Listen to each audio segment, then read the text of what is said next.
Morning, Year 6. I hope you're all well and staying safe. We're going to have a go at recording a video today and see how this goes. Obviously, feel free to have access to this, feel free to have access to the paper-based stuff. We're just giving you lots of different options so that you can have enough things to do and maintain those academic brains while we're going through all this pandemic. So I hope you're all well. Today we're going to be looking at a book, and it's a beautiful picture book, and it's called Eric. The illustrator mainly focused on the pictures, and then the story kind of flows with it. So we're going to have a look at a couple of different things, but first of all, what we need to do is we need to actually read the book. So let's see if I can do this. My first time doing this. So I want to share my screen, and I want it to be that one. And that looks like it might be working. Let's go onto slideshow. Is that going to work? Yay! Right. Eric. Some years ago, we had a foreign exchange student come to live with us. We found it very difficult to pronounce his name correctly, but he didn't mind. He told us just to call him Eric. We'd repainted the spare room, bought new rugs and furniture, and generally made sure that everything was comfortable for him. So I can't say it was that Eric chose to sleep and study most of the time in our kitchen pantry.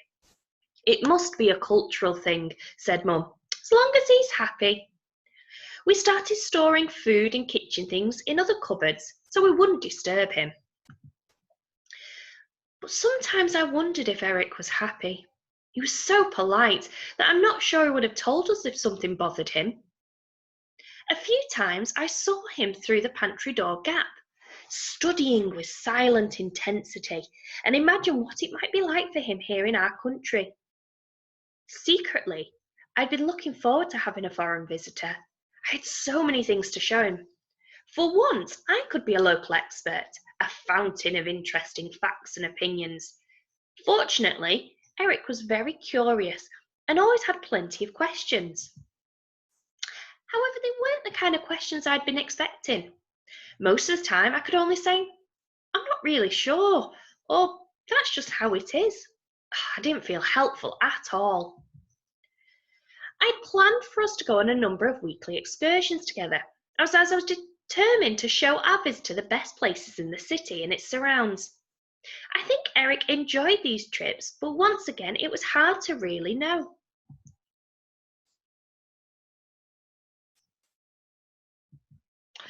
Most of the time, Eric seemed more interested in small things he discovered on the ground. I might have found this a little exasperating, but I kept thinking about what Mum had said about the cultural thing, and I didn't mind so much. Nevertheless, none of us could help but be bewildered by the way that Eric left our home. A sudden departure early one morning with little more than a wave and a polite goodbye. It actually took us a while to realise that he wasn't coming back.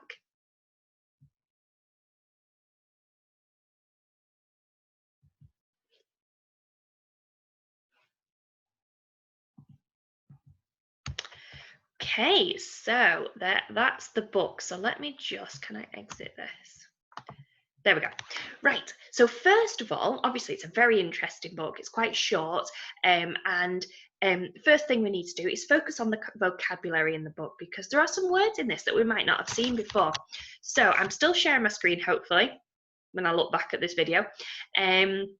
So first thing we're going to do is we're going to go through and we're going to highlight some of the words. So some years ago we had a foreign exchange student. So this is one of the words that I wanted to highlight, okay? Yeah, that'll do. Because I want you to have a look at what you think these words mean. So foreign exchange student is one. To pronounce is another. His name correctly, but he didn't mind. He told us just to call him Eric. So the rest of that I think should be fine. We had repainted. Now we need to have a look at that word. the spare room, bought new rugs and furniture, and Gerald made sure everything was comfortable for him. So I can't say why it was that Eric chose to sleep study. I want you to have a look at the word kitchen pantry and what that means. What does the word cultural mean? And next slide. What does the word bothered mean? And what is the phrase silent intensity? What does that mean in that sentence? What is a fact? What is an opinion? What does it mean to be curious?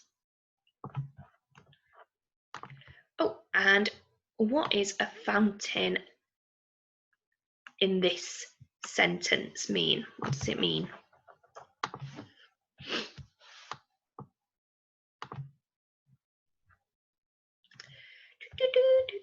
Next slide. What is an excursion? What does the word determined mean? And its surrounds.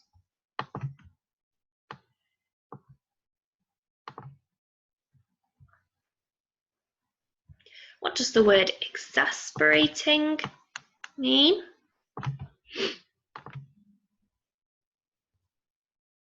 Bewildered. Keeps highlighting the next word. Departure.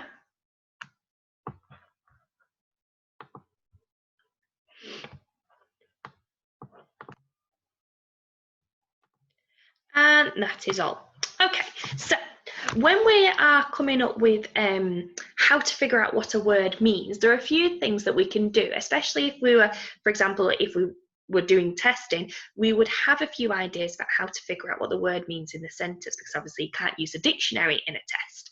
And when you are reading, what you don't want to be doing is getting a dictionary out every 5 minutes to check what words mean. So what we're going to do is we're going to come up with a new slide. I'm going to take one of these words and have a look at how I'd figure it out. Let's use one that's,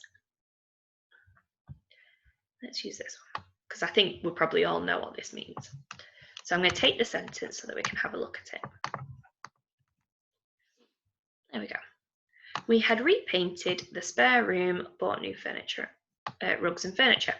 Right, the first thing that we can do when we're trying to figure out what a word means is we have a look in it to see if there is any root words. So a root word is a section of the word that kind of takes it back to that root meaning.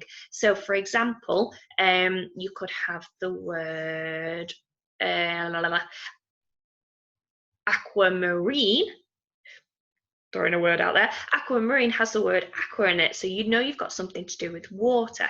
Let's see. Well, let's have a look at this one because my brain's gone blank. So we've got the word repainted here. And if I was to have a look at the word repaint, quite easily, I can see a root word in there. I can see the word paint. Okay, so that word paint, I know what that means. I know that means to use different resources and like actual paint and to put something onto paper or onto a surface. So I know what the word paint means. So I can understand now that this is something to do with them decorating in some way, decorating something. Okay, now I need to look at the suffix. Why has it gone red? I need to look at the prefixes and the suffixes of the word and see if there's any of those that will help me figure out the meaning. So in this word, I can see, if I bring up the word repainted again, okay, I can see that we've got a suffix and a prefix. So don't forget, prefixes go at the start, pre, and the suffixes go at the end. So we've got an ed ending here. And an ed ending tells me that it happened in the past. Okay, an ed ending means the past. If it was repainting, it could be present or future. So we are repainting, we will be repainting. So I can tell from the suffix whether it's happened in the past or the future or present. So so at the minute, I can tell that it's happened in the past. So they've done something, they've painted something. The fact that it's got a re, I know that that prefix means that it's being done again. So it's been painted once and they are doing it again specifically because of this visitor. So from this, I can already figure out what this word means if I didn't know already. But my third thing that I can do is I can read around the word. Okay, so let's say I had a look around that. So they're doing something to the spare room. So they've bought new rugs, they've bought new furniture. What else would they do? So I can also check that, that it makes sense in that sentence now. So if I'm repainting it, does it fit in with the fact that they bought rugs and they bought furniture? Yes, they are completely decorating the room. So I've read around the word and it makes sense still. The fourth thing I can check is for synonyms. So if I was to put in a word that means the same thing, that's what a synonym is, would the meaning of the sentence stay the same? Okay, so you can't always do this one with some words because some words just don't have a comparative synonym. But for this one, let's see, repainted, is there another word? Decorated. Decorate, to paint, to decorate. So repainted, we had, decorated, we had redecorated.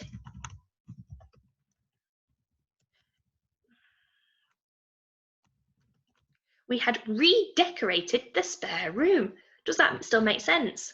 Yes, it has the same meaning. And it's a word that I understand as well. So I've done my root words, I've done my prefixes and suffixes, I've read around the word to see if I can figure out any more information, and I've done the synonyms. So if I still am struggling to figure out what this word means, then I would use a dictionary. I would figure it out in the dictionary and find out what it means, and use it in the sentence. And I'd possibly have a look as well, because within the dictionary they have alternate synonyms, and the synonyms could help me figure out what it means in language that I understand. Okay, so that would be my process of trying to figure out what these words means. Let's choose another word and see if it still works. Right, so let's choose the word departure. Right, we are, oh, I needed to get the whole thing. Whereabouts has it gone now? Departure. A sudden departure early one morning. There it is. Right, so let's choose the word. Where's my thingamabob gone? Right, departure. So I've got the word departure. First of all, I'm going to have a look and see if I recognise any root words. Well, straight away, I can see the word depart. Depart means to like separate away, depart away. So kind of leave it in some way. Right, okay. Has it got any suffixes or